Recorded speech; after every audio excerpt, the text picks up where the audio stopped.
the Joe Rogan Experience. You have a fantastic voice, not just a singing voice, but your talking voice. It's very unusual. It's like it makes you step back a little, like, oh. I've actually recently I was walking around in Boston and I went to a museum and this like older man walked up to me. I had no idea who I was. He was just enjoying the art also in the museum and started talking to me forever about my voice and then there was a college, some sort of trip to the museum, and then everybody started freaking out. And it was so cool just to have someone stop me about my speaking voice, because that had never happened to me before. I think because I was turned around and I have the mullet, so I could have been, you know, anybody. I could have been anyone. It's a heavy voice. It's a heavy voice. You didn't always have a heavy voice, though. Like when my kids love Hannah Montana, by the way. Yeah. So when I would watch, your voice was different.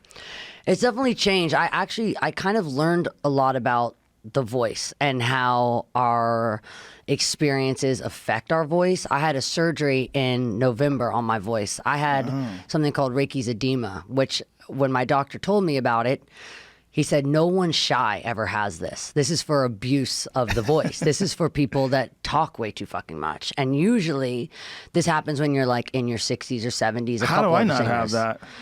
I don't know. I don't know. Mine, I think, honestly, really, I started touring, you know, at probably 12 or 13. And not only was the adrenaline that you have after a show, it's not really the singing that affects your voice as much. It's afterwards. You're totally on, and then it's really hard to get that sleep. You stay up, talking all night. Later, the talking all night turned into smoking all night, and now this is kind of where we're at. We got some dirt on her. You know, the voice can be like a face. It collects wrinkles and it tells a story.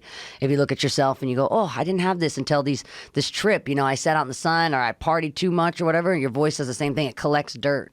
It's very distinctive. Yeah. Yes, it gives me away. I mean, I'm pretty much one of the only chicks in LA with a mullet, so that gives me away also. Well, you're not in the right neighborhood. There's plenty of. I know. I gotta dry out to the desert, I guess. Yeah, that's right. Yeah. Go out to Joshua Tree. Yeah, exactly. Find the chicks that are tripping. Exactly. Yeah, with handmade tattoos. I have a couple of those too.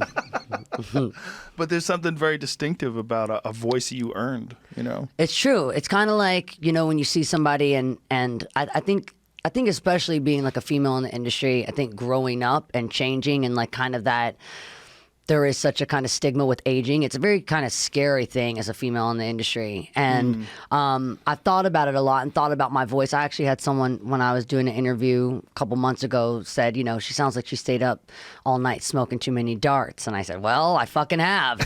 And that's just the truth. And if, you know, that was anyone else, you know, it's kind of like you're weathered or you're aged or you've been through it. And, you know, we'll talk about it as we go, but there over the last year, I noticed a really big change in my voice, kind of a heaviness to it. And I experienced some heavy things. And so I feel like it is a reflection. It is kind of a scar in a sense. But also just by having the surgery was kind of a gift also, because I was able to understand my instrument. No one ever explained that to me. You know, I sat in a room with the piano and did scales and shit, but no one taught me about how do you have longevity? You know, you are in here with athletes all the time, and recovery days are the most important days. I didn't get recovery days. That was not important for someone that was making so much capital for such a big corporation. You know, the off days are days that money's not coming in, and I definitely probably didn't get the training that I needed to say, hey, you know what, I don't want to do this till I'm 15. I want to do this till I'm 80. And that wasn't always considered. Definitely not complaining. It gave me an amazing launch pad for everything I'm doing now, but I hear it. But it had to be really odd to be working that much and be a young girl.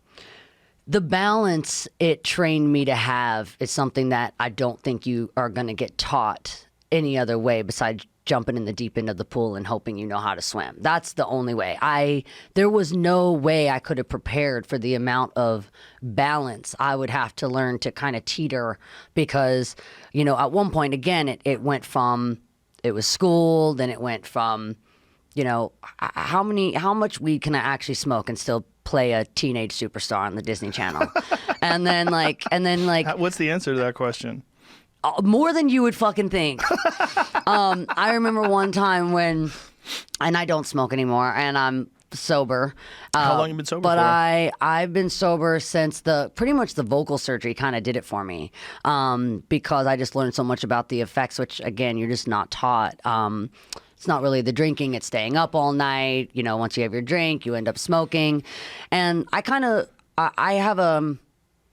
become the face of a lot of things kind of against my will, I guess, from my opinions. When you're someone in my position, your opinion becomes your identity. And it also becomes kind of almost like you kind of become this like preacher. Or you become this, you know, they don't really let you just always have your own opinion. So I've decided to start telling people, I live my own lifestyle.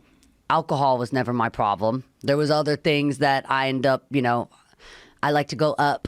So I now just avoid really drinking because I like to wake up at 110%.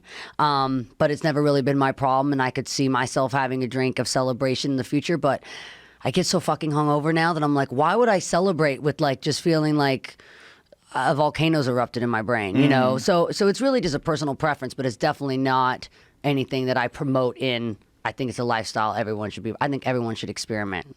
It's a good time and you learn a lot of things about yourself and the people around you. But now I'm watching, I have younger siblings and they're going through that. And I don't know how my mom did it with me because it's scary.